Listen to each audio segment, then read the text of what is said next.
ದೇವರ ಪರಿಶುದ್ಧ ನಾಮಕ್ಕೆ ಸ್ತೋತ್ರವಾಗಲಿ. ಈ ಬೆಳಗಿನ ಸಮಯದಲ್ಲಿ ನಾವು ದೇವರ ವಾಕ್ಯವನ್ನು ಧ್ಯಾನ ಮಾಡಿಕೊಳ್ಳೋಣ ಪ್ರಿಯರೇ. ಈ ಸಮಯದಲ್ಲಿ ನಾವು ಈ ದಿವಸ ಧ್ಯಾನಕ್ಕಾಗಿ ಆರಿಸಿಕೊಂಡಂಥ ದೇವರ ವಾಕ್ಯ ಆದಿಕಾಂಡ 21ನೇ ಅಧ್ಯಾಯ ವಚನ 14ರಿಂದ ನಾವು 19ರವರೆಗೆ ನಾವು ಓದಿಕೊಳ್ಳೋಣ ಪ್ರಿಯರೇ. ಮಾರನೇ ದಿನ ಬೆಳಗ್ಗೆ ಅಬ್ರಾಮನು ಎದ್ದು ಹಾಗರಳಿಗೆ ಬುತ್ತಿಯನ್ನು ಒಂದು ತಿತ್ತಿಯಲ್ಲಿ ಒಂದು ತಿತ್ತಿ ನೀರನ್ನು ಕೊಟ್ಟು ಅವಳ ಹೆಗಲಿನ ಮೇಲೆ ಇಟ್ಟು ಮಗುವನ್ನು ಒಪ್ಪಿಸಿ ಕಳಿಸಿಬಿಟ್ಟನು. ಅವಳು ಹೊರಟು ಬೆರ್ಷೆಬದ ಕಾಡಿನಲ್ಲಿ ಅಳೆಯುತ್ತಿದ್ದಳು. ತಿತ್ತೆಯಲ್ಲಿದ್ದ ನೀರು ಮುಗಿದ ಮೇಲೆ ಅವಳು ಮಗುವನ್ನು ಒಂದು ಗಿಡದ ನೆರಳಿನಲ್ಲಿ ಹಾಕಿ ಮಗುವು ಸಾಯುವುದನ್ನು ನೋಡಲಾರನು ಅಂದುಕೊಂಡು ಬಿಲ್ಲೆಸ್ಗುವಷ್ಟು ದೂರ ಹೋಗಿ ಅವನಿಗೆ ಎದುರಾಗಿ ಕೂತುಕೊಂಡು ಗಟ್ಟಿಯಾಗಿ ಅತ್ತಳು. ಆ ಹುಡುಗನ ಮೊರೆಯು ದೇವರಿಗೆ ಕೇಳಿಸಿತು. ದೇವದೂತನು ಆಕಾಶದಿಂದ ಆಗರಳನ್ನು ಕರೆದು, ಆಗರಳೇ, ನಿನಗೇನಾಯಿತು? ಅಂಜಬೇಡ. ಆ ಹುಡುಗನು ಬಿದ್ದಿರುವ ಸ್ಥಳದಿಂದಲೇ ಅವನ ಶಬ್ದವು ದೇವರಿಗೆ ಕೇಳಿಸಿತು. ನೀನೆದ್ದು ಅವನನ್ನು ಎತ್ತಿಕೊಂಡು ಕೈಬಿಡದೇ ಇರು, ಅವರಿಂದ ದೊಡ್ಡ ಜನಾಂಗವಾಗುವಂತೆ ಮಾಡುವೆನು ಎಂದು ಹೇಳಿದನು. ಇದಲ್ಲದೆ ದೇವರು ಅವಳ ಕಣ್ಣನ್ನು ತೆರೆದುದರಿಂದ ಅವಳು ನೀರಿನ ಬಾವಿಯನ್ನು ಕಂಡು ತಿತ್ತಿಯಲ್ಲಿ ನೀರನ್ನು ತುಂಬಿಕೊಂಡು ಹುಡುಗನಿಗೆ ಕುಡಿಸಿದಳು ಎಂಬುದಾಗಿ. ಸಮಯದಲ್ಲಿ ನಾವು ಪ್ರಾರ್ಥನೆ ಮಾಡಿಕೊಳ್ಳೋಣ ಪ್ರಿಯರೇ. ದೇವರ ವಾಕ್ಯಕ್ಕಾಗಿ ನಾವು ಪ್ರಾರ್ಥನೆ ಮಾಡಿಕೊಳ್ಳೋಣ. ಪರಿಶುದ್ಧನಾಗಿರುವಂಥ ದೇವರೇ, ಕರ್ತನೇ, ನಿನಗೆ ಸ್ತೋತ್ರವಾಗಲಿ ಸ್ವಾಮಿ. ಈ ಬೆಳಗಿನ ಜಾವದಲ್ಲಿ ಕರ್ತನೇ ಸ್ವಾಮಿ, ನಿನ್ನ ವಾಕ್ಯವನ್ನು ಧ್ಯಾನ ಮಾಡುವಾಗ ಅಯ್ಯ, ನೀನು ನನ್ನೊಟ್ಟಿಗೆ ನಮ್ಮೊಟ್ಟಿಗೆ ಸ್ವಾಮಿ ನೀನು ಮಾತನಾಡು. ಫೇಸ್ಬುಕ್ ಲೈವ್ ಮೂಲಕ ಕರ್ತನೇ ಸ್ವಾಮಿ, ಕರ್ತನೇ, ಈ ವಾಕ್ಯವನ್ನು ನೋಡಿ ಕೇಳುವಂಥ ಪ್ರತಿಯೊಬ್ಬರ ಜೀವಿತದಲ್ಲಿ ಕರ್ತನೇ ನಿನ್ನ ಆಶೀರ್ವಾದಗಳನ್ನು ನಾನು ಗ್ರಹಿಸಿಕೊಡು ದೇವ. ಪರಿಶುದ್ಧಾತ್ಮ ದೇವರೇ, ನೀನು ಮಾತನಾಡಯ್ಯ. ನೀನು ಮಾತನಾಡುವಂಥ ದೇವರು ನೀನಾಗಿದ್ದಕ್ಕಾಗಿ ಸ್ತೋತ್ರ ಸ್ವಾಮಿ. ದೇವರೇ, ಓದಿದಂಥ ವಾಕ್ಯದ ಮೂಲಕ ನೀನು ಮಾತನಾಡುವಂಥ ದೇವರು ನೀನಾಗಿದ್ದಕ್ಕಾಗಿ ಸ್ತೋತ್ರ. ಕರ್ತನೆ, ನೀನು ಮಾತನಾಡು, ಸಮಯ ಮಾತನಾಡು ಎಸಯ್ಯ. ಈ ಸಮಯದಲ್ಲಿ ಕರ್ತನೆ ಸಮಯ ನಿನಗೆಲ್ಲ ಒಪ್ಪಿಸಿಕೊಡ್ತು ದೇವರೇ. ವಾಕ್ಯ ಧ್ಯಾನ ಮಾಡುವಾಗ ದೇವರೇ ನಮ್ಮೆಲ್ಲರನ್ನು ಕೂಡ ಧೈರ್ಯಪಡಿಸಿ ದೇವರೇ ನಿನ್ನ ವಾಕ್ಯದ ತುಂಬಿಸಬೇಕೆಂಬುದಾಗಿ ಯೇಸು ಕ್ರಿಸ್ತನ ನಾಮದಲ್ಲಿ ಬೇಡಿ ಹೊಂದಿಕೊಂಡು ನಮ್ಮ ತಂದೆ, ಆಮೇನ್. ದೇವರಿಗೆ ಸ್ತೋತ್ರವಾಗಲಿ. ಪ್ರೇರೆ, ಈ ಸಮಯದಲ್ಲಿ ನಾವು ದೇವರ ವಾಕ್ಯವನ್ನು ಈಗಾಗಲೇ ಓದಿದ್ದೇವೆ. ಈ ಫೇಸ್ಬುಕ್ ಮೂಲಕ ವಾಕ್ಯವನ್ನು ನೋಡುವಂಥ ಕೇಳುವಂಥ ನಿಮ್ಮೆಲ್ಲರ ಜೀವಿತದಲ್ಲಿ ಕರ್ತನು ಖಂಡಿತವಾಗಿ ಆಶೀರ್ವಾದವನ್ನು ನೀಡುವಂಥ ದೇವರಾಗಿದ್ದಾನೆ ಪ್ರಿಯರೇ. ಈ ಸಮಯದಲ್ಲಿ ಪ್ರಿಯರೇ, ಆದಿಕಾಂಡ 21ನೇ ಅಧ್ಯಾಯ 14ರಿಂದ ನಾವು 19ರವರೆಗೆ ನಾವು ಓದಿದ್ದೇವೆ. ಈ ವಾಕ್ಯ ಎಲ್ಲರಿಗೂ ಕೂಡ ಚಿರಪರಿಚಿತವಾದಂಥ ವಾಕ್ಯ. ಈ ವಾಕ್ಯ ಅನೇಕ ಸಾರಿ ನಾವು ಓದಿದ್ದೇವೆ, ಅನೇಕ ಸಾರಿ ನಾವು ಧ್ಯಾನ ಮಾಡಿದ್ದೇವೆ, ಅನೇಕ ಸಾರಿ ದೇವರ ವಾಕ್ಯವನ್ನು ಕೇಳಿದ್ದೇವೆ, ಅನೇಕ ಸಾರಿ ಪ್ರಿಯರೇ ಈ ವಾಕ್ಯ ನಮಗೆ ಚೆನ್ನಾಗಿ ಪರಿಚಯ ಇದೆ ಪ್ರಿಯರೇ. ಈ ವಾಕ್ಯದಲ್ಲಿ ನಾವು ನೋಡುವಾಗ ಇಲ್ಲಿ ಆಗರಳ ಬಗ್ಗೆ ನಾವು ನೋಡ್ತಾ ಇದ್ದೇವೆ ಪ್ರಿಯರೇ. ಇವತ್ತು ನಾವು ಧ್ಯಾನಿಸುವಂಥ ಅಂಶ, ನಾವು ಧ್ಯಾನಿಸುವಂಥ ವಿಷಯ ಏನಪ್ಪ ಅಂದರೆ, ಸಾಯುವ ಪರಿಸ್ಥಿತಿಯಲ್ಲಿ ದೇವರ ಮಾತುಗಳು ಎಂಬ ವಾಕ್ಯದಿಂದ ನಾವು ದೇವರ ವಾಕ್ಯವನ್ನು ಧ್ಯಾನ ಮಾಡೋಣ ಪ್ರಿಯರೇ. ಕರ್ತನು ಆತನು ಜೀವಿಸುವ ದೇವರಾಗಿದ್ದಾನೆ. ಜೀವಿಸುವ ದೇವರು ಇವತ್ತು ನಮ್ಮ ಜೀವಿತದಲ್ಲಿ ಖಂಡಿತವಾಗಿ ಆತನು ಮಾತನಾಡುವಂಥ ದೇವರು, ನಮ್ಮ ಜೀವಿತದಲ್ಲಿ ಅದ್ಭುತವನ್ನು ಮಾಡುವಂಥ ಕರ್ತನಾಗಿದ್ದಾನೆ ಪ್ರಿಯರೇ. ಪ್ರಿಯರೇ, ಇಲ್ಲಿ ಬೆರ್ಷೆಬ ಕಾಡಿನಲ್ಲಿ ಆಗರಳು ಅಲಿತಾ ಇದ್ಲು. ಈ ಅಲಿಯುವಂಥ ಸಮಯದಲ್ಲಿ ಮಗನಿದ್ದಾನೆ, ತಾಯಿ ಇದ್ದಾಳೆ, ಇಬ್ಬರಿದ್ದಾರೆ. ಅಬ್ರಾಮನು ಬುತ್ತಿಯನ್ನು ಮತ್ತು ತಿತ್ತಿಯಲ್ಲಿ ನೀರನ್ನು ಕೊಟ್ಟು ಕಳಿಸಿದಾಗ ಅಲ್ಲಿ ಯಾವಾಗ ಆ ಕಾಡಿನಲ್ಲಿ ಅವರು ಅಲಿಯುತ್ತಿದ್ದರೋ ನೀರು ಮುಗಿದು ಪ್ರಿಯರೇ. ನೀರು ಮುಗಿದ ಮೇಲೆ ಇಲ್ಲಿ ಆಗರಳ ವಿಷಯದಲ್ಲಿ ನಾವು 15ನೇ ವಚನದಲ್ಲಿ ನಾವು ನೋಡುವಾಗ, ತಿತ್ತಿಯಲ್ಲಿದ್ದ ನೀರು ಮುಗಿದ ಮೇಲೆ ಅವಳು ಮಗುವನ್ನು ಒಂದು ಗಿಡದ ನೆರಳಿನಲ್ಲಿ ಹಾಕಿ ಮಗುವು ಸಾಯುವುದನ್ನು ನೋಡಲಾರನು ಅಂದುಕೊಂಡು ಬಿಲ್ಲೆಸ್ಗುವಷ್ಟು ದೂರ ಹೋಗಿ ಅವನಿಗೆ ಎದುರಾಗಿ ಕೂತುಕೊಂಡು ಗಟ್ಟಿಯಾಗಿ ಅತ್ತಳು ಪ್ರಿಯರೇ.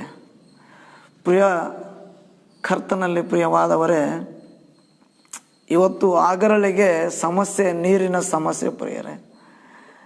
ನೀರಿಲ್ಲ, ನೀರು ಸಿಗದೆ ಹೋಗಿದ್ದಕ್ಕಾಗಿ ಮಗನು ಸಾಯ್ತಾನಂತ ಹೇಳಿ ಒಂದು ಗಿಡದ ನೆರಳಿನಲ್ಲಿ ಹಾಕಿ ಬಿಲ್ಲೆಸ್ಕೋಷ್ಟು ದೂರ ಹೋಗಿ ಕೂತು ಅಳ್ತಾ ಇದ್ದಾಳೆ ಪ್ರಿಯರೇ. ಸಮಸ್ಯೆ ಏನಪ್ಪ ಅಂದರೆ ನೀರಿಲ್ಲ, ಈಗ ಸಾಯುವಂಥ ಪರಿಸ್ಥಿತಿ, ಮಗು ಸಾಯುವಂಥ ಪರಿಸ್ಥಿತಿ ಎದುರಾಗಿದೆ. ಇದನ್ನು ನೋಡಿ ತಾಯಿ ಅಳ್ತಾ ಇದ್ದಾಳೆ. ಇದನ್ನು ನೋಡಿ ತಾಯಿ ಕುಗ್ಗಿ ಹೋಗಿದ್ದಾಳೆ, ಬಳಲಿ ಹೋಗಿದ್ದಾಳೆ, ಸೋತು ಹೋಗಿದ್ದಾಳೆ ಮತ್ತು ಯೋಚನೆ ಮಾಡ್ತಾ ಇದ್ದಾಳೆ, ನನಗೆ ಸಹಾಯ ಮಾಡೋರು ಯಾರೂ ಇಲ್ಲ, ಯಾರೂ ಇಲ್ಲ. ಅಬ್ರಾಮನು ಕಳಿಸಿಬಿಟ್ಟನು, ಅಬ್ರಾಮನು ಅಲ್ಲಿ ಸಹಾಯ ಮಾಡಲಿಕ್ಕೆ ಇಲ್ಲ. ಒಂದು ವೇಳೆ ಸ್ನೇಹಿತರು ಯಾರಾದರೂ ಸಹಾಯ ಮಾಡ್ತಾರಂದ್ರೆ ಸ್ನೇಹಿತರು ಇಲ್ಲ. ಒಂದು ವೇಳೆ ಯಾರಾದರೂ ಅಲ್ಲಿ ಇರುವಂಥವ್ರು ಸಹಾಯ ಮಾಡ್ತಂದ್ರೆ ಯಾರೂ ಇಲ್ಲ. ಪ್ರಿಯರೇ, ಅಲ್ಲಿ ತಮ್ಮ ಮಗನನ್ನು ಇಟ್ಟುಕೊಂಡು ಏಕಾಂಗಿಯಾಗಿ ಕುಳಿತು ಯೋಚನೆ ಮಾಡಿ ಅಳ್ತಾ ಇದ್ದಾಳೆ, ಮಗುವು ಸಾಯುವುದನ್ನು ನೋಡಲಾರೇನೋ ಅಂದುಕೊಂಡು. ಇವತ್ತು ಪ್ರಿಯರೇ, ಆಗರಳಿಗೆ ಇರುವಂಥ ಸಮಸ್ಯೆ, ನೀರಿನ ಸಮಸ್ಯೆ, ಅಲ್ಲಿ ಸಾಯುವ ಪರಿಸ್ಥಿತಿ ಎದುರಾಯಿತು. ಇವತ್ತು ಅನೇಕರ ಜೀವಿತದಲ್ಲಿ ಸಾಲಗಳು, ಸಮಸ್ಯೆಗಳು, ಇಕ್ಕಟ್ಟುಗಳು, ಶತ್ರುಗಳು, ಹೀಯಾಳಿಸುವವರು, ದೂಷಿಸುವವರು, ಜೀವನದಲ್ಲಿ ನನ್ನ ಕೈಯಲ್ಲಿ ಏನು ಆಗುವುದಿಲ್ಲ, ನನ್ನ ಜೀವಿತದಲ್ಲಿ ಯಾವ ಆಶೀರ್ವಾದ ಇಲ್ಲ, ನನ್ನ ಜೀವಿತದಲ್ಲಿ ಏನು ಮಾಡಲಿಕ್ಕೆ ಆಗುವುದಿಲ್ಲ ಅಂತೇಳಿ ಜಿಗುಪ್ಸೆ ಹೊಂದಿ ಮತ್ತು ರೋಗದಲ್ಲಿದ್ದವರು ಇವತ್ತು ಅನೇಕರು, ಇವತ್ತು ಸಾಯುವಂಥ ಯೋಚನೆಯನ್ನು ಮಾಡುವಂಥವ್ರು ಕೂಡ ಅನೇಕರು ಇದ್ದಾರೆ ಪ್ರಿಯರೇ. ನಮ್ಮ ಜೀವಿತದಲ್ಲಿ ಕೂಡ ನಾವು ಕೂಡ ಯೋಚನೆ ಮಾಡ್ತೇವೆ, ನನ್ನ ಪರಿಸ್ಥಿತಿ ಇಷ್ಟೇ ಅಂತ ಹೇಳಿ ಪ್ರಿಯರೇ. ಇವತ್ತು ಪ್ರಿಯರೇ, ಅನೇಕರ ಜೀವಿತದಲ್ಲಿ ನಾವು ನೋಡಬೇಕಾದ್ರೆ ಇವತ್ತು ಈ ಕರೋನಾ ಎನ್ನುವುದು ಬಂದಿರುವಾಗ, ಈ ಕೋವಿಡ್-19 ಬಂದಿರುವಾಗ ಅನೇಕರು ಕೂಡ ಭಯಪಡ್ತಾ ಇದ್ದಾರೆ. ಇವತ್ತು ಎಲ್ಲಿ ನಾನು ಸತ್ತು ಹೋಗ್ತೇನೆ, ಎಲ್ಲಿ ನನ್ನ ಜೀವಿತದಲ್ಲಿ, ನನ್ನ ಕುಟುಂಬದವರ ಜೀವಿತದಲ್ಲಿ ಏನಾಗ್ತದೋ ಅಂತ ಯೋಚನೆ ಮಾಡಿ ಇವತ್ತು ಭಯದಲ್ಲಿ ಇರುವಂಥ ಪ್ರತಿಯೊಬ್ಬರ ಜೀವಿತದಲ್ಲಿ ಪ್ರಿಯರೇ, ಇವತ್ತು ದೇವರ ಮಾತುಗಳು ಖಂಡಿತವಾಗಿ ನಮ್ಮನ್ನು ಬಲಪಡಿಸುವಂಥವುಗಳಾಗಿವೆ ಪ್ರಿಯರೇ. ಆಗಳ ಜೀವಿತದಲ್ಲಿ ಭಯವು ತುಂಬಿಕೊಂಡಿರುವಾಗ, ಕಣ್ಣೀರಿನಲ್ಲಿರುವಾಗ, ಸೋತು ಹೋಗಿರುವಾಗ, ಇಂಥ ಪರಿಸ್ಥಿತಿಯಲ್ಲಿ ಇರುವಂಥ ಆಗರಳ ಜೀವಿತದಲ್ಲಿ ಪ್ರಿಯರೇ, ದೇವರು ಆಕೆಯೊಟ್ಟಿಗೆ ಮಾತನಾಡ್ತಾ ಇದ್ದಾನೆ ಪ್ರಿಯರೇ. ಎಂಥ ಅದ್ಭುತ ನೋಡ್ರಿ ಪ್ರಿಯರೇ. ಇಲ್ಲಿ ವಚನ ನಾವು ನೋಡಬೇಕಾದ್ರೆ 16ನೇ ವಚನ ಮುಗಿದ ತಕ್ಷಣವೇ 17ನೇ ವಚನದಲ್ಲಿ ಆ ಹುಡುಗನ ಮೊರೆಯು ದೇವರಿಗೆ ಕೇಳಿಸಿತು. ದೇವದೂತನು ಆಕಾಶದಿಂದ ಆಗರಳನ್ನು ಕರೆದು ಆಗರಳೆ ಅಂತ ಹೇಳ್ತಾ ಇದ್ದಾನೆ ಪ್ರಿಯರೇ.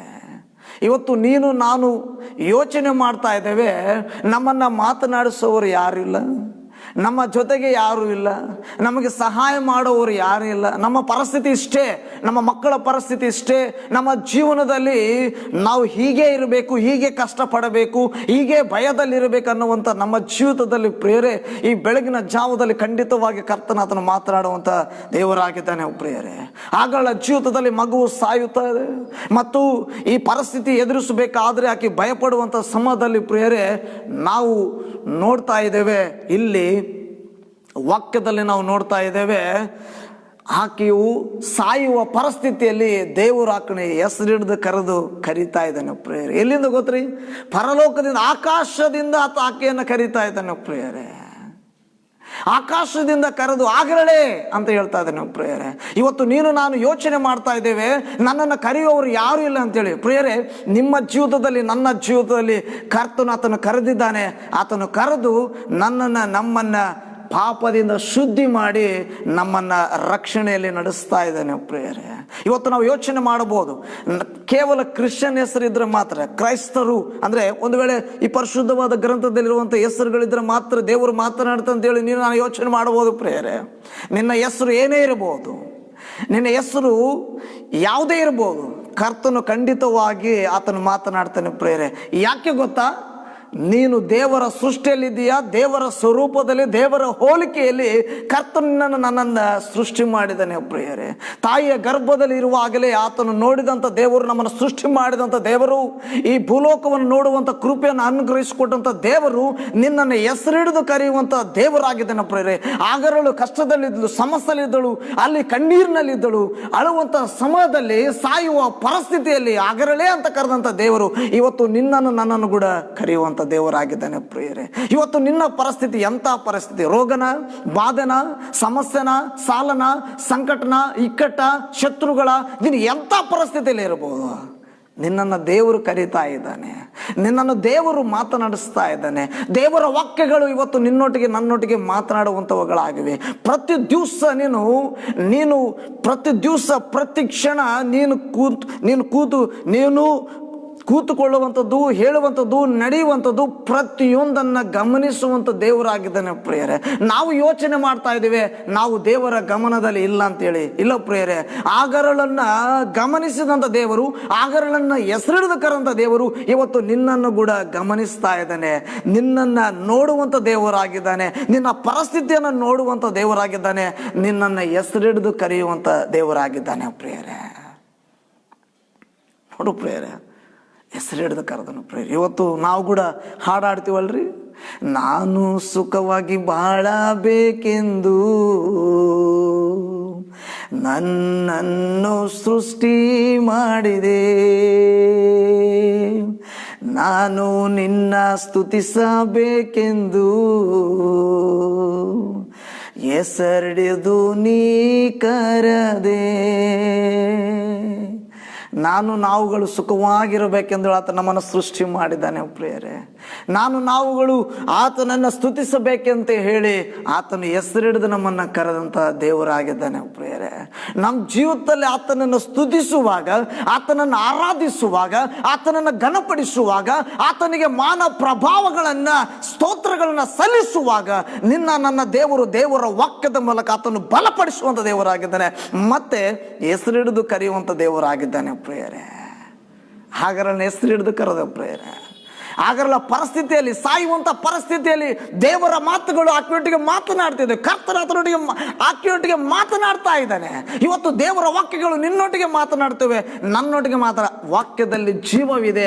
ಆ ವಾಕ್ಯ ನಮ್ಮೊಟ್ಟಿಗೆ ಮಾತನಾಡುವಂಥದ್ದಾಗಿದೆ ಪ್ರಿಯರೇ.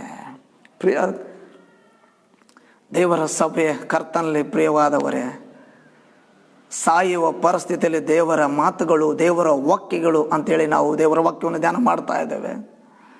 ಮೊದಲನೇದಾಗಿ ಹಾಗರಳನ್ನು ಹೆಸರಿಡಿದು ಕರೆದನು ದೇವರು ಪ್ರಿಯರೇ. ಇವತ್ತು ನನ್ನನ್ನು ಕೂಡ ಹೆಸರಿಡಿದು ಕರೆಯುವಂಥ ದೇವರಾಗಿದ್ದಾನೆ ಪ್ರಿಯರೇ. ಕರ್ತನು ಮಾತನಾಡುವಂಥ ದೇವರಾಗಿದ್ದಾನೆ. ಪರಲೋಕದಲ್ಲಿರುವಂಥ ದೇವರು, ನಮ್ಮನ್ನು ತನ್ನ ಗಮನದಲ್ಲಿಟ್ಟುಕೊಂಡಂಥ ದೇವರು, ಗಮನಿಸುವಂಥ ದೇವರು, ನೋಡುವಂಥ ದೇವರು ನಮ್ಮನ್ನು ಹೆಸರಿಡಿದು ಕರ್ತಾನೆ. ಎರಡದಾಗಿ ನಾವು ನೋಡಬೇಕಾದ್ರಲ್ಲಿ ವಾಕ್ಯ ಹೇಳ್ತಾ ಇದೆ, ಆಗರಳೆ ಅಂದ ತಕ್ಷಣ ನಿನಗೆ ಏನಾಯಿತು ಅಂತ ದೇವದೂತನ ಕೇಳ್ತಾ ಇದ್ದನು ಪ್ರಿಯರೇ. ನಿನಗೇನಾಯಿತು? ಯಾಕೆ ಇತ್ತು ಹೀಗೆ ಹೇಳ್ತಾ ಇದೀಯಾ? ಯಾಕೆ ಹೀಗೆ ಕೂತ್ಕೊಂಡಿದ್ದೀಯಾ? ಯಾಕೆ ಮಗುವನ್ನು ಒಂದು ಕಡೆ ಹಾಕಿ ನಿನಗೆ ಯಾಕೆ ಯೋಚನೆ ಮಾಡ್ತಾ ಇದೀಯಾ? ಏನಾಯ್ತು ನಿನಗೆ? ಏನಾಯ್ತು? ಇವತ್ತು ಪ್ರಿಯರೇ, ಈ ಪ್ರಶ್ನೆ ನಾವು ನೋಡುವಾಗ ನಮ್ಮ ಜೀವಿತದಲ್ಲೂ ಕೂಡ ಕರ್ತನು ಪ್ರಶ್ನೆ ಮಾಡುವಂಥ ದೇವರಾಗಿದ್ದಾನೆ ಪ್ರಿಯರೇ. ಪ್ರಶ್ನೆ ಮಾಡ್ತಾ ಇದ್ದೀನಿ, ಏನಾಯ್ತು ನಿನಗೆ? ಏನಾಯ್ತು ಅಂತ ಕೂತ್ಕೊಂಡಿದ್ದೀಯಾ? ನಿನ್ನನ್ನು ಸೃಷ್ಟಿ ಮಾಡಿದಂಥ ದೇವರು ನಾನು, ನಿನಗಾಗಿ ಪ್ರಾಣ ಕೊಟ್ಟಂಥ ದೇವರು ನಾನು ನಿನ್ನೊಂದಿಗಿದ್ದೇನೆ. ಏನಾಯ್ತು ನಿನಗೆ? ಹೀಗ್ಯಾಕೆ ಕೂತ್ಕೊಂಡಿದ್ದೀಯಾ? ಹೀಗ್ಯಾಕೆ ಯೋಚನೆ ಮಾಡ್ತಾ ಇದೆಯಾ? ಹೀಗ್ಯಾಕೆ ಆಲೋಚನೆ ಮಾಡ್ತಾ ಇದೆಯಾ? ಮತ್ತು ಅಳ್ತಾ ಇದೆಯಾ? ಕುಗ್ಗಿ ಹೋಗಿದೆಯಾ? ಸೋತು ಹೋಗಿದೆಯಾ? ನಾನಿದ್ದೇನೆ, ಖಂಡಿತವಾಗಿ ನಾನು ನಿನ್ನನ್ನು ಬಲಪಡಿಸ್ತೇನೆ. ನಿನಗೇನಾಯ್ತು ಅಂತೇಳಿ ಹಾಗರಳನ್ನು ಪ್ರಶ್ನೆ ಮಾಡ್ತಾ ಇದ್ದಾನೆ. ಇವತ್ತು ನಮ್ಮನ್ನು ಕೂಡ ಪ್ರಶ್ನಿಸುವಂಥ ದೇವರಾಗಿದ್ದಾನೆ. ಏನಾಯ್ತು ನಿನಗೆ? ಈಗ ಕೂತ್ಕೊಳ್ಬೇಡ, ಬದಲಾಗಿ ನೀನೇನು ಮಾಡು? ಪ್ರಾರ್ಥನೆ ಮಾಡು, ಪ್ರಾರ್ಥನೆ ಮಾಡ, ಪ್ರಾರ್ಥನೆ ಮಾಡ, ಪ್ರಾರ್ಥನೆ ಮಾಡ. ಪ್ರಿಯರೇ, ನಿನಗೆ ಏನಾಯಿತು? ಇವತ್ತು ನಮ್ಮನ್ನು ಕೂಡ ಅನೇಕ ಸಾರಿ ಕರ್ತನು ಪ್ರಶ್ನೆ ಮಾಡುವಂಥ ದೇವರಾಗಿದ್ದಾನೆ. ಏನಾಯ್ತು ನಿನಗೆ? ಹಾಗರಳು ಕೂಡ ನಿನಗೇನಾಯ್ತು ಅಂತ ಕೇಳಿದ. ಇವತ್ತು ಪ್ರಿಯರೇ, ನಿನಗೇನಾಯ್ತು ಅಂದ ತಕ್ಷಣವೇ ಇನ್ನೊಂದು ಮಾತು ಏನು ಹೇಳ್ತಾ ಇದ್ದಾನೆ ಅಂತಂದರೆ, ನಿನಗೇನಾಯಿತು? ಅಂಜಬೇಡ ಅಂತ ಹೇಳ್ತಾ ಇದ್ದಾನೆ ಪ್ರಿಯರೇ. ನೋಡು ಪ್ರಿಯರೇ, ದೇವರು ಎಷ್ಟು ಒಳ್ಳೆಯವನು, ಎಷ್ಟು ಒಳ್ಳೆಯವನಲ್ರಿ. ಮನೆಯಲ್ಲಿ ಮಕ್ಕಳಾಗಲಿ, ಇವತ್ತು ಯಾರೇ ಆಗಿರಲಿ, ಅವರು ಚಿಂತೆಯಲ್ಲಿ ಕೂತಿರುವಾಗ ನೋಡು ಪ್ರಿಯ, ನಾವು ಕೇಳ್ತೀವಿ, ಏನಾಯ್ತು ನಿನಗೆ? ಈಗ ಯಾಕೆ ಆಗಿದೆಯಾ? ಈಗ ಯಾಕೆ ಕೂತಿದ್ದೀಯಾ ಅಂತ ನಾವು ಕೇಳ್ತೀವಿ ಪ್ರಿಯರೇ. ದೇವರು ಕೂಡ ನಮ್ಮನ್ನು ಹಾಗೆ ಕೇಳ್ತಾನೆ ಪ್ರಿಯರೇ. ಏನಾಯ್ತು ನಿನಗೆ? ಅಂಜಬೇಡ, ಅಂಜಬೇಡ, ನಾನಿದ್ದೇನೆ. ನಿನ್ನನ್ನು ಧೈರ್ಯಪಡಿಸುವಂಥ ದೇವರು ನಾನಿದ್ದೇನೆ. ನಿನ್ನೊಳಗೆ ನಾನಿದ್ದೇನೆ, ನಿನ್ನ ಜೊತೆಯಲ್ಲಿದ್ದೇನೆ, ನಿನಗೆ ಖಂಡಿತವಾಗಿ ನಾನು ಸಹಾಯ ಮಾಡ್ತೇನೆ. ಏನಾಯ್ತು ನಿನಗೆ? ಹಾಗರಳೆ, ಏನಾಯ್ತು? ನಾನು ನಿನ್ನೊಂದಿಗೆ ಇದ್ದೇನೆ, ಅಂಜಬೇಡ, ಭಯಪಡಬೇಡ. ಪ್ರಿಯರೇ, ಇವತ್ತು ನಾವು ಭಯದಲ್ಲಿ ಇರುವುದಾದರೆ ದೇವರು ಹೇಳ್ತಾ ಇದ್ದಾನೆ, ಅಂಜಬೇಡ, ನಾನು ನಿನ್ನೊಂದಿಗಿದ್ದೇನೆ, ಖಂಡಿತವಾಗಿ ನಿನ್ನನ್ನು ಬಲಪಡಿಸ್ತೇನೆ, ನಿನಗೆ ಸಹಾಯ ಮಾಡ್ತೇನೆ. ನೀನು ಯೋಚನೆ ಮಾಡ್ತಾ ಇದೆಯಾ ನಾನು ಒಬ್ಬಳೇ ಇದ್ದೇನೆ, ಮಗು ಸಾಯ್ತಾಳೆ ಅಂತ ಯೋಚನೆ ಮಾಡ್ತಾ ಇದೆಯಾ, ನಿನಗೇನಾಯ್ತು, ಅಂಜಬೇಡ ಅಂತ ಕೇಳಿದಂಥ ದೇವರು ಇವತ್ತು ನಮಗೂ ಕೂಡ ಕೇಳ್ತಾ ಇದ್ದಾನೆ. ನಿನಗೆ ನಿನ್ನ ಜೀವಿತದಲ್ಲಿ ನೀನು ಯಾವ ವಿಷಯದಲ್ಲಿ ಅಳ್ತಾ ಇದೆಯೋ, ಪ್ರಾರ್ಥಿಸ್ತಾ ಇದೆಯೋ, ಕುಗ್ಗಿ ಹೋಗಿದೆಯೋ, ಸೋತು ಹೋಗಿದೆಯೋ, ನಾನಿದ್ದೇನೆ, ಅಂಜಬೇಡ, ನಾನಿದ್ದೇನೆ, ಅಂಜಬೇಡ, ನಾನು ನಿನಗೆ ಖಂಡಿತವಾಗಿ ಸಹಾಯ ಮಾಡ್ತೀನಿ. ಬೆಳಗಿನ ಜಾವದಲ್ಲಿ ದೇವರ ವಾಕ್ಯವನ್ನು ನೋಡುವಂಥ ಕೇಳುವಂಥ ಪ್ರತಿಯೊಬ್ಬರ ಜೀವಿತದಲ್ಲಿ ಪ್ರಿಯರೇ, ಆಗರಳನ್ನು ಕರೆದಂಥ ದೇವರು, ನಿನಗೇನಾಯ್ತು ಅಂತ ಕೇಳಿದಂಥ ದೇವರು, ಅಂಜಬೇಡ ಅಂತ ಹೇಳಿದಂಥ ದೇವರು ಇವತ್ತು ನಮ್ಮೊಂದಿಗೆ ಇದ್ದಾನೆ. ಆತನು ಖಂಡಿತವಾಗಿ ಸಹಾಯ ಮಾಡ್ತಾನೆ. ಪ್ರಿಯರೇ, ಇದಾದ ತಕ್ಷಣವೇ ನಾವು ನೋಡ್ತೇವೆ ಅಲ್ಲಿ ಅಂಜಬೇಡ ಹೇಳಿದ ತಕ್ಷಣವೇ ಆ ಹುಡುಗನು ಬಿದ್ದಿರುವ ಸ್ಥಳದಿಂದಲೇ ಅವನ ಶಬ್ದವು ದೇವರಿಗೆ ಕೇಳಿಸ್ತು. ನೀನೆದ್ದು ಅವನನ್ನು ಎತ್ತಿಕೊಂಡು ಕೈ ಬಿಡದೆ ಇರು ಎಂಬುದಾಗಿ ಹೇಳ್ತಾ ಇದ್ದಾನೆ. ಪ್ರಿಯರೇ, ನೀನೆದ್ದು ಅವನನ್ನು ಎತ್ತಿಕೊಂಡು ಕೈ ಬಿಡದೆ ಇರು, ಯಾಕಂದರೆ ಅವನ ಮೂಲಕ ದೊಡ್ಡ ಜನಾಂಗವಾಗುವಂತೆ ನಾನು ಮಾಡುವೇನು ಅಂತ ಹೇಳಿ ಅವನು ದೊಡ್ಡ ಆಶೀರ್ವಾದವನ್ನು ಹೊಂದಬೇಕಾಗಿದೆ. ಅದಕ್ಕಾಗಿ ನೀನು ಎದ್ದು ಅವನನ್ನು ಎತ್ತುಕೊಂಡು ಇರು ಅಂತ ಹೇಳಿದ. ಪ್ರಿಯರೇ, ಇವತ್ತು ಕೂಡ ಪ್ರಿಯರೇ, ನಾವು ಕೂಡ ಆಗರಳಿಗೆ ದೇವರು ಹೇಳಿದ ಅವನನ್ನು ಎತ್ತುಕೊಂಡು ಕೈ ಬಿಡದ ಇರಿ ಎಂಬುದಾಗಿ. ಪ್ರಿಯರೇ, ನಮ್ಮ ಜೀವಿತದಲ್ಲಿ ದೇವರು ಕೊಟ್ಟಂಥ ಆತ್ಮೀಯ ವರಗಳನ್ನು, ಕೃಪಾ ವರಗಳನ್ನು, ದೇವರು ನಮಗೆ ಕೊಟ್ಟಂಥ ರಕ್ಷಣೆಯನ್ನು, ದೇವರು ನಮಗೆ ಕೊಟ್ಟಂಥ ಭಯ ಭಕ್ತಿಯನ್ನು, ನಂಬಿಕೆಯನ್ನು ನಾವು ಏನು ಮಾಡ್ಬೇಕಂದ್ರೆ ಕಳೆದುಕೊಳ್ಳಬಾರದು. ಪ್ರಿಯರೇ, ನಾವು ಕಳೆದುಕೊಳ್ಳಬಾರದು, ನಾವು ಭದ್ರವಾಗಿ ಹಿಡಿದುಕೊಂಡಿರಬೇಕಾಗಿದೆ. ಅದಕ್ಕೆ ಪೌಲನು ಹೇಳ್ತಾ ಇದ್ದಾನೆ, ಫಿಲಿಪ್ಪ 3ನೇ ಅಧ್ಯಾಯದಲ್ಲಿ, ನಾನು ಹಿಡಿದುಕೊಂಡವನಾಗಿ ನಾನು ಓಡ್ತಾ ಇದ್ದೆ, ನನ್ನ ಗುರಿಯನ್ನು ಮುಟ್ಟಬೇಕೆಂಬುದಾಗಿ. ಪ್ರಿಯರೇ, ಇವತ್ತು ಪ್ರಿಯರೇ, ನಾವು ಕೂಡ ದೇವರನ್ನು ನಾವು ಹಿಡಿದುಕೊಳ್ಳಬೇಕಾಗಿದೆ. ಪ್ರಿಯರೇ, ನಾವು ನೋಡ್ರಿ, ಇಲ್ಲಿ ಆ ಹುಡುಗನನ್ನು ಹಿಡಿದುಕೊಂಡ ತಕ್ಷಣವೇ ನೋಡ್ರಿ ಪ್ರಿಯರೇ, ಅವನಿಂದ ದೊಡ್ಡ ಜನಾಂಗವಾಗುವಂತೆ ಮಾಡುವನೆಂದು ಹೇಳಿದನು. ಇದಲ್ಲದೆ ದೇವರು ಅವಳ ಕಣ್ಣನ್ನು ತೆರೆದಿದ್ದರಿಂದ ಅವಳು ನೀರಿನ ಬಾವಿಯನ್ನು ಕಂಡು ತಿತ್ತಿಯಲ್ಲಿ ನೀರನ್ನು ತುಂಬಿಕೊಂಡು ಆ ಹುಡುಗನಿಗೆ ಕುಡಿಸಿದಳು ಎಂಬುದಾಗಿ ನಾವು ನೋಡ್ತಾ ಇದ್ದೇವೆ. ಪ್ರಿಯರೇ, ಯಾವಾಗ ದೇವರ ಮಾತುಗಳನ್ನು ಕೇಳಿದಳು, ದೇವರ ಮಾತುಗಳನ್ನು ಕೇಳಿದ ತಕ್ಷಣವೇ ಆಕೆಯ ಕಣ್ಣು ತೆರೆಯಲ್ಪಟ್ಟವು. ಪ್ರಿಯರೇ, ಸಾಯುವಂಥ ಸ್ಥಿತಿ, ಆ ಸಾಯುವಂಥ ಸ್ಥಿತಿಯಲ್ಲಿದ್ದಂಥ ತಾಯಿ ಮಗುವನ್ನು ದೇವರು ನೋಡಿದ, ಆಗರಳನ್ನು ಕರೆದ, ಧೈರ್ಯಪಡಿಸಿದ, ಅಂಜಬೇಡ ಅಂತ ಹೇಳಿದ. ಈ ಮಾತುಗಳು ಹೇಳಿದ ತಕ್ಷಣ ಆಕೆಯ ಕಣ್ಣನ್ನು ತೆರೆದು ಅಲ್ಲಿ ನೀರಿನ ಬಾವಿಯನ್ನು ಕಾಣುವ ಹಾಗೆ ಮಾಡಿದಂಥ ದೇವರು ಇವತ್ತು ನಿನ್ನ ನನ್ನ ಜೀವಿತದಲ್ಲಿ ಕೂಡ ಪ್ರಿಯರೇ, ನಾವು ದೇವರ ಮಾತುಗಳನ್ನು ಕೇಳುವಾಗ, ನಾವು ಓದುವಾಗ, ಧ್ಯಾನಿಸುವಾಗ ನಮ್ಮ ಜೀವಿತದಲ್ಲಿ ಪ್ರಿಯರೇ ಆಶೀರ್ವಾದಗಳನ್ನು ಕಾಣಲಿಕ್ಕೆ ಸಾಧ್ಯವಾಗ್ತದೆ. ಪ್ರಿಯರೇ, ಆಕೆ ಏನು ಮಾಡಲಿ ಅಂತಂದರೆ ದೇವರ ಮಾತುಗಳನ್ನು ಕೇಳಿದ ತಕ್ಷಣವೇ ಪ್ರಿಯರೇ ಅಲ್ಲಿ ನೀರಿಲ್ಲ ಅಂದುಕೊಂಡಂಥ ಆಗರಳ ಜೀವಿತದಲ್ಲಿ ಅಲ್ಲೇ ದೇವರು ಕಣ್ಣನ್ನು ತೆರೆದು ನೀರಿನ ಬಾವಿಯನ್ನು ತೋರಿಸಿದನು. ಪ್ರಿಯರೇ, ಆ ನೀರು ತಂದು ಆ ಹುಡುಗನಿಗೆ ಕುಡಿಸಿದಳು. ಈಗ ಸಂತೋಷ. ಪ್ರಿಯರೇ, ದುಃಖ ಇತ್ತು, ಅಳುವಂಥ ಸ್ಥಿತಿ ಇತ್ತು. ಈಗ ದೇವರು ಅವರಿಬ್ಬರನ್ನು ದೇವರು ಏನು ಮಾಡಿನ ಅಂತಂದರೆ ಅಲ್ಲಿ ಹುಡುಗನಿಗೆ ನೀರು ಕೊಟ್ಟ. ಈಗ ತಾಯಿಗೆ ಸಂತೋಷ, ಈಗ ಮಗು ಸಾಯುವಂಥ ಮಗು ಈಗ ಉಳಿಯಲ್ಪಟ್ಟಳು. ಈಗ ಇಬ್ಬರಲ್ಲಿ ಕೂಡ ನಾವು ನೋಡ್ತಾ ಇದ್ದೇವೆ ದೇವರ ಆಶೀರ್ವಾದವನ್ನು ಅಲ್ಲಿ ಆಗರಳು ಹೊಂದಿಕೊಂಡಳು, ಹುಡುಗನಿಗೆ ನೀರು ಕುಡಿಸಿದಳು, ದೇವರ ಆಶೀರ್ವಾದವನ್ನು ಹೊಂದಿಕೊಂಡರು. ಪ್ರಿಯರೇ, ಅದ್ಭುತವು ನಡೆಯಲ್ಪಡ್ತು. ಇವತ್ತು ನಮ್ಮ ಜೀವಿತದಲ್ಲಿ ಕೂಡ ಪ್ರಿಯರೇ, ನಾವು ನಮ್ಮ ಜೀವಿತದಲ್ಲಿ ನಾವು ನಮ್ಮ ಪರಿಸ್ಥಿತಿಗಳಲ್ಲಿ ನಾವು ದೇವರ ಮಾತುಗಳನ್ನು ಓದುವಾಗ, ಕೇಳುವಾಗ ಅದ್ಭುತಗಳು ಜರುಗ್ತವೆ. ಪ್ರಿಯರೇ, ಅದಕ್ಕಾಗಿ ಮನುಷ್ಯನು ರೊಟ್ಟಿ ತಿಂದ ಮಾತ್ರದಿಂದ ಬದುಕುವುದಿಲ್ಲ, ದೇವರಿಂದ ಹೊರಡುವ ಪ್ರತಿಯೊಂದು ಮಾತಿನಿಂದಲೂ ಬದುಕನೆಂಬುದಾಗಿ ಯೇಸು ಸ್ವಾಮಿ ಅವರು ಹೇಳಿದ್ದಾರೆ. ಅದಕ್ಕಾಗಿ ನಾವು ನಮ್ಮ ಜೀವಿತದಲ್ಲಿ ನಾವು ಎಂಥ ಪರಿಸ್ಥಿತಿಯಲ್ಲಿ ಇರಬಹುದು, ನಾವು ದೇವರ ಮಾತುಗಳನ್ನು, ದೇವರ ವಾಕ್ಯಗಳನ್ನು, ಇದು ಬದುಕಿಸುವಂಥ ವಾಕ್ಯ, ಇದು ನಮಗೆ ದೀಪವಾಗಿರುವಂಥ ವಾಕ್ಯ, ನಮ್ಮ ದಾರಿಗೆ ಬೆಳಕಾಗಿರುವಂಥ ವಾಕ್ಯ, ಈ ವಾಕ್ಯ ನಮ್ಮ ಜೀವಿತದಲ್ಲಿ ಖಂಡಿತವಾಗಿ ಅದ್ಭುತ ಮಾಡ್ತದೆ. ಪರಲೋಕದಲ್ಲಿರುವಂಥ ದೇವರು ನಮ್ಮೊಟ್ಟಿಗೆ ಮಾತನಾಡ್ತಾನೆ, ನಮ್ಮನ್ನು ಬಲಪಡಿಸ್ತಾನೆ. ಆಗರಳನ್ನು ಮಾತನಾಡಿಸಿದಂಥ ದೇವರು, ಆಗಲ ಜೀವಿತದಲ್ಲಿ ಅದ್ಭುತವನ್ನು ಮಾಡಿದಂಥ ದೇವರು ನಮ್ಮ ಜೀವಿತದಲ್ಲಿ ಕೂಡ ಅದ್ಭುತವನ್ನು ಮಾಡ್ತಾನೆ. ಈ ಬೆಳಗಿನ ಜಾವದಲ್ಲಿ ಪ್ರಿಯರೇ, ನಾವು ಕೂತಂಥ ಸ್ಥಳದಲ್ಲೇ ನಾವು ಪ್ರಾರ್ಥನೆ ಮಾಡಿಕೊಳ್ಳೋಣ. ದೇವರೇ, ಇವತ್ತು ನಮ್ಮ ಪರಿಸ್ಥಿತಿಯನ್ನು ನೀನು ನೋಡುವಂಥ ದೇವರು, ಆಗರಳ ಪರಿಸ್ಥಿತಿಯನ್ನು ಬದಲಾಯಿಸಿ ಆಶೀರ್ವಾದವನ್ನು ಕೊಟ್ಟಂಥ ದೇವರು ನನ್ನ ಜೀವಿತದಲ್ಲಿ ಕೂಡ ಆಶೀರ್ವಾದವನ್ನು ನೀಡು ಸ್ವಾಮಿ. ನನ್ನ ಜೀವಿತದಲ್ಲಿ ನಿನ್ನ ಮಾತುಗಳು ಆಶೀರ್ವಾದ ಕೊಡಲಿ. ನಿನ್ನ ಮಾತುಗಳು ನೀನು ಆಗಲೊಟ್ಟಿಗೆ ಮಾತನಾಡಿದೀಯಾ, ಆಶೀರ್ವಾದ ಸಿಕ್ತು. ಇವತ್ತು ನನ್ನ ಜೀವಿತದಲ್ಲಿ ಕೂಡ ಆಶೀರ್ವಾದವನ್ನು ನೀಡು ಕರ್ತನೇ ಎಂಬುದಾಗಿ ನಾವು ದೇವರಲ್ಲಿ ಪ್ರಾರ್ಥನೆ ಮಾಡೋದಾದರೆ ಖಂಡಿತವಾಗಿ ಆತನ ಆಶೀರ್ವಾದವನ್ನು ನೀಡುತ್ತಾನೆ. ಪ್ರೇರೆ, ಇವತ್ತು ನನ್ನ ಪರಿಸ್ಥಿತಿ ಯಾವ ಪರಿಸ್ಥಿತಿಯಲ್ಲಿ ಇದ್ದೇವೆ, ಒಂದು ಕ್ಷಣ ನಮ್ಮನ್ನು ನಾವು ಕರ್ತನಿಗೆ ನಾವು ಒಪ್ಪಿಸಿಕೊಟ್ಟು ನಮ್ಮನ್ನು ನಾವು ಪರೀಕ್ಷೆ ಮಾಡಿಕೊಂಡು, ದೇವರೇ ನಾನು ಇನ್ನೂ ಚಿಂತೆಯಲ್ಲಿದ್ದೇನಾ, ನಾನು ಬಳಿಯಲ್ಲಿ ಹೋಗಿದ್ದೇನೆ, ಸೋತು ಹೋಗಿದ್ದೇನೆ, ನನಗೆ ಸಹಾಯ ಮಾಡೋರು ಯಾರಿಲ್ಲ ಅಂತ ಯೋಚನೆ ಮಾಡ್ತಾ ಇದ್ದೇನೆ.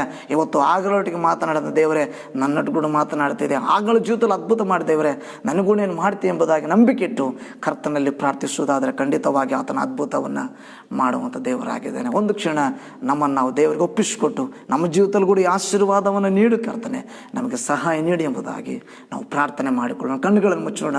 ಇಲ್ಲಿವರೆಗೆ ಮಾತನಾಡಿಸಿದಂಥ ದೇವರು, ನಮ್ಮೊಂದಿಗೆ ಮಾತನಾಡಿದಂಥ ದೇವರು ಇವತ್ತು ಈ ವಾಕ್ಯಗಳ ಮೂಲಕ ನಮಗೆ ಆಶೀರ್ವಾದ ನೀಡಿ ಎಂಬುದಾಗಿ ಪ್ರಾರ್ಥನೆ ಮಾಡಿಕೊಳ್ಳೋಣ. ಪ್ರಿಯರು, ಕಣ್ಣು ಮುಚ್ಚೋಣ, ನಾವು ಪ್ರಾರ್ಥನೆ ಮಾಡಿಕೊಳ್ಳೋಣ. ಹಲ್ಲೆಲೂಯ. ಪ್ರೀತಿಸುವಂಥ ದೇವರೇ ನಿನಗೆ ಸ್ತೋತ್ರವಾಗಲಿ. ದೇವರೇ, ಆಗರಳ ಸಾಯುವಂಥ ಪರಿಸ್ಥಿತಿ ಮಗು ಕರ್ತನೆ ಸ್ವಾಮಿ, ಅಂಥ ಸ್ಥಿತಿಯಲ್ಲಿ ಇದ್ದಂಥ ಆಗರಳಿಗೆ ಮಾತನಾಡಿದಂಥ ದೇವರು, ಅಂಜಬೇಡ ಅಂತ ಹೇಳಿದಂಥ ದೇವರು, ಇವತ್ತು ನಾವು ಕೂಡ ಕರ್ತನೆ ಪ್ರತಿ ಕ್ಷಣ ನಾವು ಭಯದಲ್ಲಿ ಜೀವಿಸ್ತಾ ಇದ್ದೇವೆ. ದೇವರೇ, ಈ ಕರೋನಾ ಎಂಬ ವೈರಸ್ನಿಂದ ಕರ್ತನೆ ಅನೇಕರು ಸಾಯ್ತಾ ಇದ್ದಾರೆ ಸ್ವಾಮಿ. ದೇವರೇ, ಅನೇಕರ ಕರ್ತನೆ ಸ್ವಾಮಿ ದೇವರೇ ಜೀವಿತದಲ್ಲಿ ಕರ್ತನೆ ದಿಗಿಲು ಕಳವಳ ಕರ್ತನೆ ತುಂಬಿಕೊಂಡಿದೆ. ದೇವರೇ ಕರ್ತನೆ ಸ್ವಾಮಿ, ನಾವು ನಿನ್ನ ಮಕ್ಕಳಾಗಿರುವಂಥ ನಾವು ಸ್ವಾಮಿ, ನಮ್ಮ ಜೀವಿತದಲ್ಲಿ ಕೂಡ ಅನಾರೋಗ್ಯಗಳು ಸಮಸ್ಯೆಗಳು ಕರ್ತನೆ ಇವತ್ತು ಕರ್ತನೆ ಸ್ವಾಮಿ ದೇವ ಅಯ್ಯ ಕರ್ತನೆ ಸ್ವಾಮಿ ನಾವು ಎದುರಿಸುವಂಥ ಸಮಯದಲ್ಲಿ, ನಾವು ಬಳಿಲಿ ಹೋಗುವಂಥ ಸಮಯದಲ್ಲಿ ದೇವರೇ ಅಯ್ಯ ನೀನು ನಮ್ಮನ್ನು ಮಾತನಾಡಿಸುವಂಥ ದೇವರು ನೀನಾಗಿದ್ದಕ್ಕಾಗಿ ಸ್ತೋತ್ರ. ಆಗರಳ ಜೀವಿತದಲ್ಲಿ ಕರ್ತನೆ ಸ್ವಾಮಿ ದೇವರೇ ಅಯ್ಯ ಕರ್ತನೆ ಸ್ವಾಮಿ ಆಶೀರ್ವಾದವನ್ನು ನೀಡಿದಂಥ ದೇವರೇ, ನಮ್ಮ ಜೀವಿತದಲ್ಲಿ ಕೂಡ ನೀನು ಆಶೀರ್ವಾದವನ್ನು ನೀಡು. ಯಾವ ಕರ್ತನೆ ನಿನ್ನ ಮಾತಿಗೆ ಕರ್ತನೆ ಸ್ವಾಮಿ ಆ ಮಗಳು ಎದ್ದು ದೇವರೇ ಕರ್ತನೆ ಸ್ವಾಮಿ ದೇವರೇ ನೀರನ್ನು ಕರ್ತನೆ ಸ್ವಾಮಿ ಕಾಣುವ ಹಾಗೆ ಕಣ್ಣು ತೆರೆದಂಥ ದೇವರೇ, ನಾವು ಕೂಡ ನಮ್ಮ ಜೀವಿತದಲ್ಲಿ ಆಶೀರ್ವಾದವನ್ನು ಕಾಣುವಂತೆ ದೇವರೇ ನಮ್ಮ ಕಣ್ಣನ್ನು ತೆರೆಯ ಮಾಡಿರಿ ಕರ್ತನೆ. ದೇವರೇ ಕರ್ತನೆ ಸ್ವಾಮಿ, ನಾವು ನಮ್ಮನ್ನು ಕೂಡ ನೀನು ಪ್ರಶ್ನೆ ಮಾಡ್ತೀಯ, ನಿನಗೇನಾಯಿತು? ಪ್ರಾರ್ಥನೆ ಮಾಡು, ನಂಬಿಕೆ ಇಡು, ನಾನಿದ್ದೇನೆ, ನಾನು ನಿನಗೆ ಸಹಾಯ ಮಾಡ್ತೀನಿ ಎಂಬುದಾಗಿ ಕರ್ತನೆ ಹೇಳುವಂಥ ಜೀವ ಸ್ವರೂಪನಾಗಿರುವಂಥ ದೇವರೇ ಅಯ್ಯ ನಮಗೆ ನೀನು ಸಹಾಯ ಮಾಡು. ಈ ವಾಕ್ಯವನ್ನು ನೋಡಿ ಕೇಳಿರುವಂಥ ಪ್ರತಿಯೊಬ್ಬರ ಜೀವಿತದಲ್ಲೂ ಕೂಡ ಅವರ ಪರಿಸ್ಥಿತಿಯನ್ನು ಮಾರ್ಪಡಿಸಿ ದೇವರೇ ಅದ್ಭುತವಾಗಿ ಮಾಡಿ ನಿನ್ನ ಆಶೀರ್ವಾದವನ್ನು ಆಗರಲು ಕಂಡ ಹಾಗೆ ನಮ್ಮ ಜೀವಿತದಲ್ಲೂ ಕೂಡ ಆ ಆಶೀರ್ವಾದವನ್ನು ಕಾಣುವಂತೆ ನಿನ್ನ ಕೃಪೆ ಅನುಗ್ರಹಿಸಿಕೊಡಬೇಕೆಂಬುದಾಗಿ ಈ ಬೆಳಗಿನ ಜಾವದಲ್ಲಿ ಕರ್ತನೆ ಸ್ವಾಮಿ ಈ ವಾಕ್ಯದ ಮೂಲಕ ಕರ್ತನೆ ನಾವೆಲ್ಲರೂ ಕೂಡ ಆಶೀರ್ವಾದವನ್ನು ಹೊಂದಿದ್ದೇವೆ ಕರ್ತನೆ ಎಂಬುದಾಗಿ ಸ್ವಾಮಿ ದೇವರೇ ನಾವು ನಂಬ್ತಾ ಇದ್ದೇವೆ. ಈ ವಾಕ್ಯ ಕರ್ತನೆ ನಮ್ಮ ಜೀವಿತದಲ್ಲಿ ಕರ್ತನೆ ಸ್ವಾಮಿ ದೇವರೇ ಅದ್ಭುತ ಕರ್ತನ ಸ್ವಾಮಿ ಜರುಗಿಸುವಂಥದ್ದಾಗಿದೆ ಎಂಬುದಾಗಿ ಕರ್ತನ ನಂಬುತ್ತಾ ದೇವರೇ ಇಲ್ಲಿವರೆಗೆ ಮಾತನಾಡಿದಂಥ ದೇವರೇ ನಿನಗೆ ಸ್ತೋತ್ರವನ್ನು ಸಲ್ಲಿಸ್ತಾ ಈ ಪ್ರಾರ್ಥನೆ ಯೇಸು ಕ್ರಿಸ್ತನ ನಾಮದಲ್ಲಿ ಬೇಡಿ ಹೊಂದಿಕೊಂಡಿದ್ದು ನಮ್ಮ ತಂದೆ, ಆಮೇನ್. ಇಲ್ಲಿವರೆಗೆ ವಾಕ್ಯವನ್ನು ಕೇಳಿದಂಥ ನಿಮ್ಮೆಲ್ಲರನ್ನು ಕೂಡ ಕರ್ತನು ಆಶೀರ್ವಾದ ಮಾಡಲಿ, ಆಮೇನ್.